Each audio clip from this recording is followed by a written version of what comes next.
everybody, and thank you for joining me here as I give you a little bit more information about an awesome challenge that we're bringing to the Green Bay community. My name is Eric Gorder, and I'm the Associate Executive Director for the Ferguson Family YMCA in Green Bay, and also the lead facilitator on a strong challenge that we're launching to the entire community.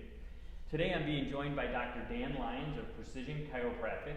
Dr. Dan is going to join us today and help us kick off this event with some insightful knowledge on what you may expect along the way and some tips and tricks that will help make you successful. So, Dr. Dan, thank you for joining us today and sharing some of your insight with us as far as how we're going about this challenge that we're about to launch. Thanks for having me. I'm honored to be here. Great.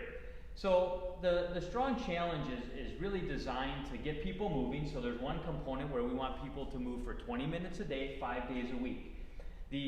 That's a very small portion of it. I think the bigger idea behind this is to create a movement in our community where we try to connect, whether it be on a virtual level or even outdoors in the times that we're facing now, but also help support people along their journey because we're all at different places. We're all looking for something different, but most importantly, we want to focus on what we can do for ourselves and also create an environment where we can focus on the positive things that are going on.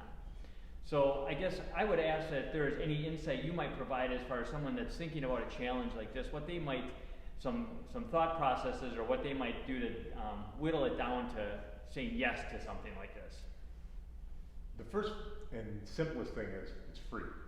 There's no cost. Yep, so that's what I mean. Right now, a lot of people haven't been working, and they're like, I don't have that money to set aside. It doesn't cost you anything. So thank you, Eric, and thanks to the YMCA for coming up with this idea. And it's what everybody needs right now. I mean, we've been so shoved back in our homes and separated from everybody.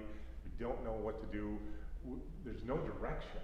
Everybody's just waiting for something good to happen, and this is the good that needs to happen. So people are going to be able to get up and get out and move. And pretty much everybody has seen some negative change in their life. They call it the COVID-15, where he's put on a little bit of weight, your diet slipped a little bit, there's too much chips and junk food in there. There's always, you're feeling lonely because you haven't seen any of your friends, or you're used to going out and seeing people or being in the gym.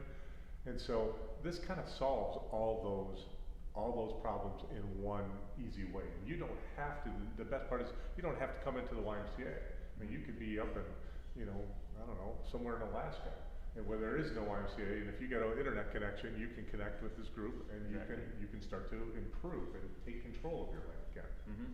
I couldn't agree more, and I think one of the things that kind of summarizes a few things that you said there is creating that social connectedness that we've lost over the time. I think that fosters a very negative environment, but maybe you could let us or shed some light on how important that really is to a community and to one's progress and health.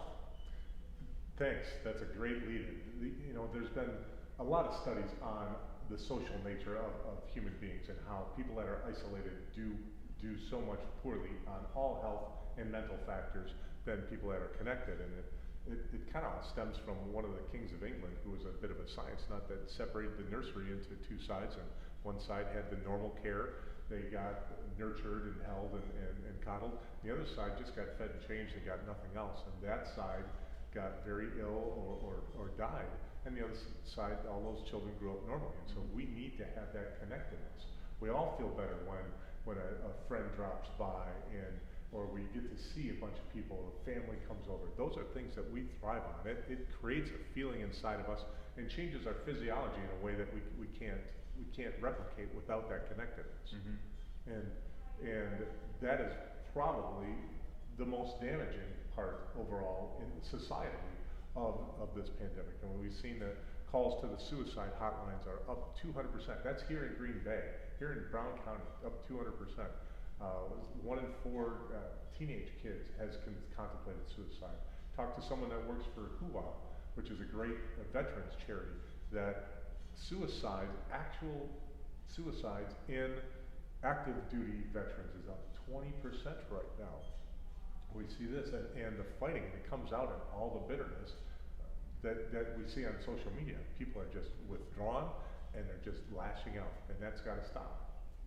You know, I agree, and again, the whole YMCA agrees, and that's one of the big reasons and the push for this challenge is to bring that social awareness and connectivity back to the area in a fun, productive way. One of the things that the Strong Challenge will do is it'll provide a lot of support for our participants. It'll provide that connectedness, whether it's outdoors in activities or virtually with all of our offerings. But at some point, you know, there's still that individual component, and I guess how would you talk to someone or lead someone that has to realize that there is a certain amount that they can do for themselves?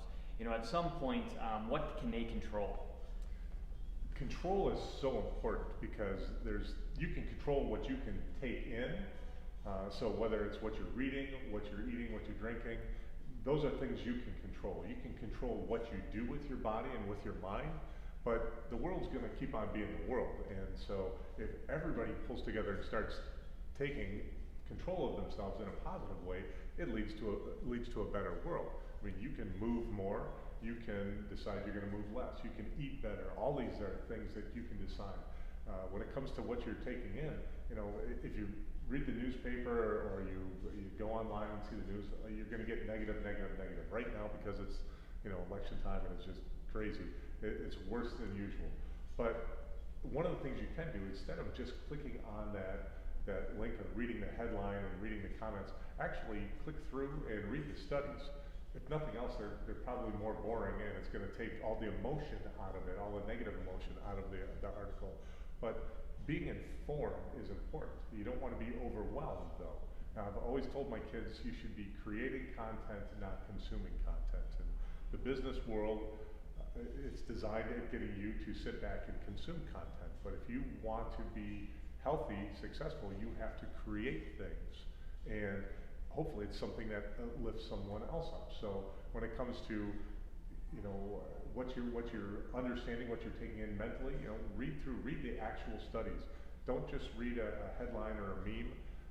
Go to the source and find out what that person actually said. Find out what that study actually says. When it comes to moving, watching an action movie is great. It's a lot of fun, but you don't expend any calories. You've got to get up and move. When you sit back, your muscles get weak, your joints get stiff, your metabolism slows down. We have to get up and move our bodies, strengthen those muscles, loosen those joints, change that physiology, burn some calories, get rid of some toxins. Those are all hugely important things to do, and you just have to chunk it down into little bits. Mm-hmm.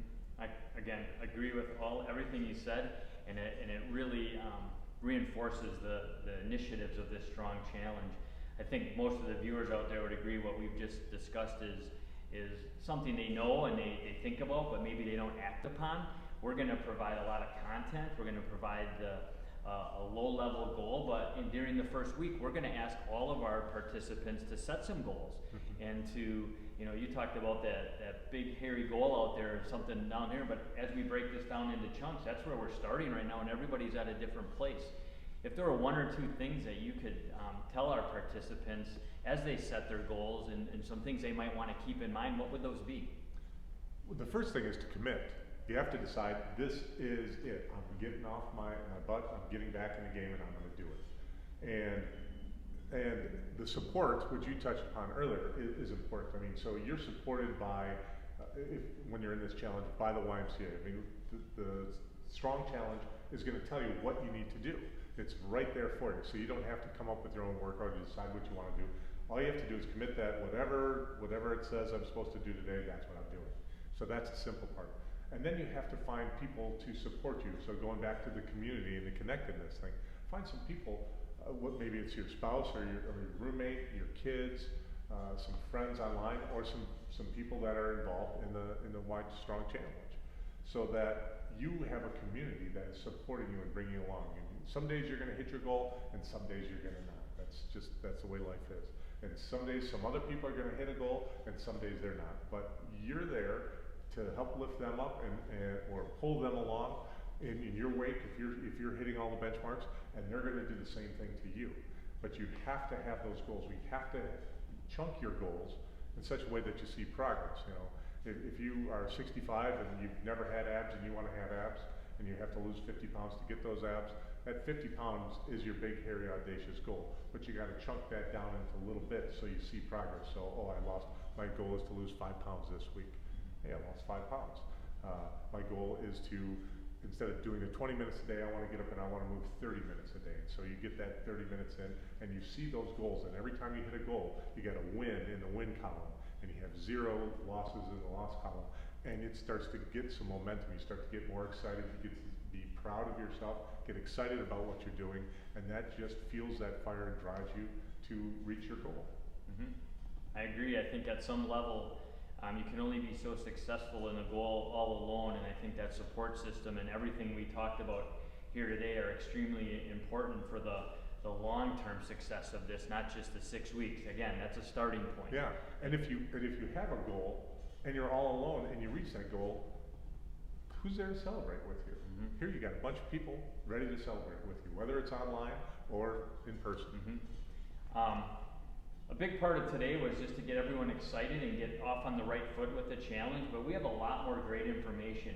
And what we're gonna do is put together a 3-part series where Dr. Dan is gonna join us, and we're gonna discuss various topics that relate to the challenge and the obstacles we're facing along the way. We hope that you will send us some feedback and we can touch on those topics throughout the 3-part series. And then going forward, you'll get plenty of emails and support via social media on different things that you can do to be successful with the program. I know me personally, I'm very excited about this because I think, not even just because of COVID, but I think just given our times today that as a community, we need to rise above a lot of things that are happening out there. There's just a lot of poor eating habits and less activity, and technology plays a big role in that. But I'll tell you, if you get the community behind it, and you get the community leaders behind it, and all the people that are involved, I think it can be a pretty impressive movement. So first, I'd like to thank you for joining us today and providing us some content to kick things off, and I look forward to our series as we progress through this challenge and what lies beyond. And I'll just ask if you have any words that you want to leave us with today. Well, first of all, thanks for having me. It's an honor to be here. I mean, I've been involved in the YMCA for forever. I learned how to swim here. I got certified as a lifeguard when I was a kid at the YMCA, not this particular one, but so many funny stories and memories of being in the YMCA. So it's nice to be asked to come back and do this. So thank you.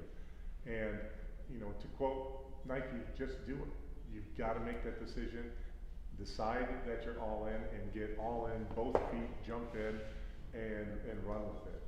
Give it your best shot. That's all you can ever do, but commit and do it. I agree, and if you have any questions on the challenge, reach out to any of our centers, call, stop in, we'll get you signed up, and let's do this. You're gonna feel amazing in 6 weeks, and then from there we can take it to the next level.